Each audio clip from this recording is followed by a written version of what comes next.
ICICI bank, Indian leading bank के अंदर ICICI bank का नाम हमेशा आता है और मार्केट कैप की बात करें तो करीब 5 लाख करोड़ के नजदीक इसका मार्केट कैप रिसेंट कंडीशन में दिखाई दे रहा है।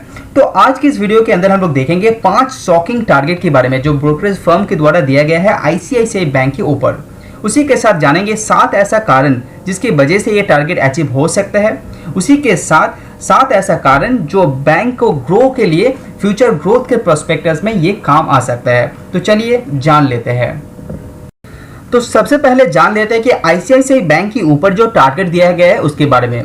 जैसे कि आप स्क्रीन में देख पा रहे हैं, यहाँ पे आईसीआईसीआई बैंक के ऊपर 1 दिसंबर को एक टारगेट दिया गया है असी का रिसर्च सेंटर के द्वारा। तो यहाँ पे टारगेट दिया गया है 825 का जो 16% अपसाइड यहाँ पे दिखाया है और बाय का रेटिंग यहाँ पे दिया गया है।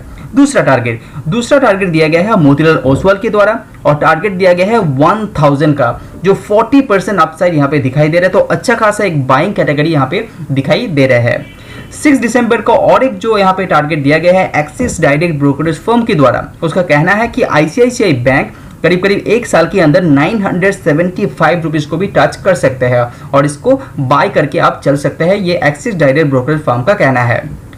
चौथा, अभी आईडीबीआई कैपिटल ब्रोकरेज फर्म के द्वारा आईसीआईसीआई बैंक को यहाँ पे बाय रेटिंग दिया गया है और टारगेट दिया गया है 945 का जो आगे आने वाले 1 साल के अंदर ये अचीव हो सकता है।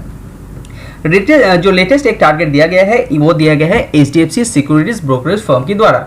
वो टारगेट दिया गया है 890 का, वो भी करीब आपका 25% अपसाइड यहाँ पे दिखाई दे रहा है। तो मजे के बात यहाँ पे क्या है कि आईसीआईसीआई बैंक के ऊपर जितना भी ब्रोकरेज फर्म के टारगेट दिया गया है वो बहुत ही बढ़िया एक टारगेट दिया गया है और उसी के साथ सबने कहा है कि आईसीआईसीआई बैंक को आप बाय करके चल सकते हैं। तो अभी चलिए जान लेते हैं कि 7 वो रीजन जिसके आप डिटेल्स में जाएंगे। ये जो ब्रोकरेज फर्म का टारगेट दिया गया है आप इसको डिटेल्स में देखेंगे क्या क्या रीजन ब्रोकरेज फर्म ने दिया है, तो ये 7 रीजन निकल के आता है। तो चलिए एक एक करके मैं आपको बताता हूँ ये 7 रीजन। तो आईसीआईसीआई बैंक के ऊपर जो सबसे पहला कारण आप देख पाएंगे वो है transform itself to retail bank from corporate bank in last 5 years. तो आपने देखे होंगे कि जो आईसीआईसीआई बैंक है वो रिटेल की तरफ ज्यादा मूवमेंट कर रहा है। पिछले 5 साल में कॉर्पोरेट सेक्टर से मूव होकर ये रिटेल के ऊपर ज्यादा फोकस दे रहा है। तो ये एक ग्रोथ साबित हो सकता है लॉन्ग टर्म के लिए आईसीआईसीआई बैंक के ऊपर। दूसरा, ब्रोकरेज फर्म के द्वारा मैनेजमेंट को लेकर ये कहना है कि मैनेजमेंट बहुत ही अच्छा इनिशिएटिव अभी रिसेंट कंडीशन में ले रहे हैं। तो पहले भी आप देखे होंगे कि मैनेजमेंट ने जो भी कहा है बैंक के लिए वो ज्यादातर कंपनी करके दिखाता है। तो सारे ब्रोकरेज फर्म का आप रीजन डिटेल्स में देखेंगे तो आपको पता लगेगा मैनेजमेंट जो है आईसीआईसीआई बैंक का वो बहुत ही स्ट्रांग है, तो अच्छा इनिशिएटिव ले रहा है जिसके चलते आईसीआईसीआई बैंक अच्छा साबित हो सकता है। तो यहाँ पे जो तीसरा रीजन दिया गया है वो एक अच्छा साबित हो सकता है आईसीआईसीआई बैंक के लिए जो है डिजिटल ट्रांसफॉर्मेशन। रिसेंट कंडीशन में देखे होंगे specially after Covid ICICI bank आपका लगातार डिजिटल की तरफ ज्यादा मूवमेंट जारी कर रहा है। तो फिजिकल से ज्यादा डिजिटल को यहाँ पे मान्यता दिया गया है। अभी रिसेंट कंडीशन में आईसीआईसीआई बैंक ज्यादातर कामकाज डिजिटली कर रहा है, तो वो भी एक फायदा हो सकता है बैंक के लिए। चौथा, यहाँ पे आईसीआईसीआई बैंक अपना इनोवेशन को लेके कामकाज कर रहा है। उसी के साथ साथ कस्टमर जो फोकस है, इंटरेस्टिंग कस्टमर फोकस है वो भी लगातार इंप्रूव कर रहा है। इसीलिए आईसीआईसीआई बैंक के अंदर कस्टमर का जो काउंट है वो लगातार इंप्रूव भी हो रहा है। उसी के साथ strong growth and retail advances आपने देखे होंगे लेटेस्ट क्वार्टर में। फिफ्थ रीजन ये हो सकता है कि आईसीआईसीआई बैंक के अंदर अब ऑपरेटिंग प्रॉफिट जो है वो इंक्रीज होते हुए आप देख पाएंगे, क्योंकि रिसेंटली जस्ट लेटेस्ट क्वार्टर में मैनेजमेंट का कहना है कि जो ऑपरेटिंग प्रॉफिट है कंपनी का वो आगे आने वाले कुछ क्वार्टर के अंदर वो बढ़ने वाला है। तो ये ग्रोथ आप देख पाएंगे आईसीआईसीआई बैंक की अंदर।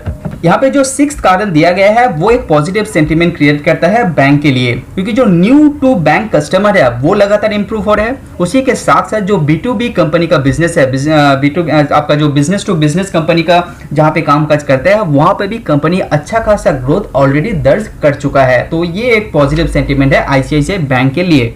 और यहाँ पे 7वां जो कारण है वो दिखाई दे रहा है कंपनी का पार्टनरशिप। यहाँ पे 130 से भी ज्यादा फिनटेक कंपनी के साथ कंपनी ने ऑलरेडी पार्टनरशिप कर चुके हैं, जो कंपनी को फायदा धीरे धीरे दे रहे हैं और आगे भी वो पर्टिकुलर कंपनीज ग्रो होता रहेगा। तो आईसीआईसीआई बैंक को इनडायरेक्टली इवन डायरेक्टली इसका फायदा जरूर मिलेगा। तो ये 7 कारण है जिसके लिए लगता है कि आईसीआईसीआई बैंक के ऊपर जो टारगेट दिया गया है वो अचीव कर सकते हैं और फ्यूचर ग्रोथ भी अच्छा नजर आता हुआ दिखाई दे रहा है।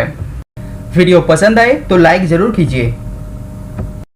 अगर आप कंपनी का फाइनेंशियली हालत भी देखेंगे तो वो भी बहुत अच्छा है, क्योंकि मार्च 2010 में कंपनी जो रेवेन्यू अर्न करता था वो था 30,000 करोड़ के आसपास, वो बढ़ के हो गया है 90,000 करोड़। तो यहाँ पे 10 साल के अंदर कंपनी ने अपना सेल को यहाँ पे एक्चुअली रेवेन्यू को यहाँ पे 3 गुना करके दे चुका है।